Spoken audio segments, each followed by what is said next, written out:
Hi friends, இப்போ நம்ம சிறகடிக்க ஆசை பார்க்க போகிற சிறகடிக்க ஆசையில் அடுத்து என்ன நடக்கும், சீதாவோட ரியாக்ஷன் எப்படி இருக்கும்னு பார்க்கறதுக்காக எல்லாருமே வெயிட் பண்ணிட்டு இருந்தாங்க. அதே மாதிரி நம்ம முத்து ஒரு பக்கம் உண்மையை வாங்கினதுக்கு அப்புறமா இப்போ நிஜமாவே ஆள் அடிக்க கூட்டு வந்திருக்கேன் பார்க்குறியா அப்படின்னு சொல்லிட்டு இறக்குனதை பார்க்கணுமே, பிஜிஎம் போட்டு அக்காவும் தங்கச்சி இறங்கி வராங்க. நம்ம மீனாவை பார்க்கணுமே, விட்டா அடிச்சிருவாங்க போல அந்த அளவுக்கு வந்துட்டாங்க. உங்களை எப்படி எப்படியோ நினச்சோம், இப்படி இருக்கீங்க, இவ்வளோ மோசமான ஆளாக இருக்கீங்க.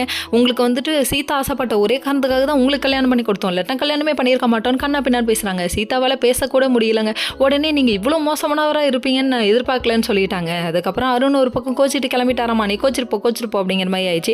அதுக்கப்புறம் நம்ம முத்து ஒரே வார்த்தை தாங்க சொன்னாங்க, உன்னோட ஆசை தான் முக்கியம், இதுக்காக நீ வீட்டில் போய் சண்டை போடாதன்னு விஷயத்த சொல்லிட்டாங்க. சொன்னதுக்கப்புறமா இருந்தாலும் அப்செட்டாக இருக்கும்ல, அதனால் அக்காவை கட்டி பிடிச்சி அழுதுட்டு இங்கே வீட்டில் வந்து உட்காந்துருக்காங்க உம்முன்னு. உடனே அருணும் சமாதானம் பண்ண வருவார்னு பார்த்தா வரவே இல்லைங்க. அதுக்கப்புறம் அவங்க அம்மா போய் பொண்டாட்டியை சமாதானம் பண்ணிடான்னு சொல்லிட்டாங்க. இப்படி சொல்லி கொடுக்குற மாமியார் கிடைக்க கூடுது வச்சிருக்கணுமா? அதாவது புருஷன் சரியில்லைனாலும் மாமியார் சரியாக இருக்காங்க பார்த்துக்கோங்க அப்படிங்கிற மாதிரி ஆயிடுச்சு. அதாவது பொண்டாட்டியை கஷ்டப்பட விட்டா கண்கலங்க விட்டீங்கன்னா காலத்துக்கும் நீ கஷ்டப்படுவாடா, கரையேற மாட்டாடான்னு சொல்லிட்டு அட்வைஸ் பண்ணி விட்டு அனுப்பி விட்டாங்க. இவரும் இங்கே டொபுக்கடியும் வந்து காலில் விழுந்து நான் திருந்திட்டேன்னு நினைக்கிறியா, கண்ணா நான் திருந்த மாட்டேன் அப்படி சொல்லிட்டு வில்லத்தனமாக இறங்குறாரு. நீ திருந்திட்டு அந்த உலகம் திருந்திடும்டா அப்படிங்கிற மாதிரி ஆயிடுச்சு இவங்களோட ரியாக்ஷனு.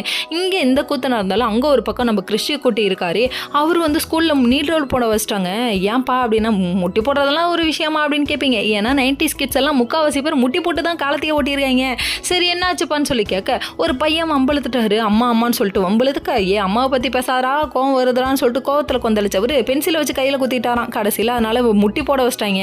மீனா அதே ஸ்கூலுக்கு வராங்க. கடைசியில் நம்ம கிறிஸ்டியை பார்க்கலாங்க, பாப்பாருன்னு எதிர்பார்த்தோம்.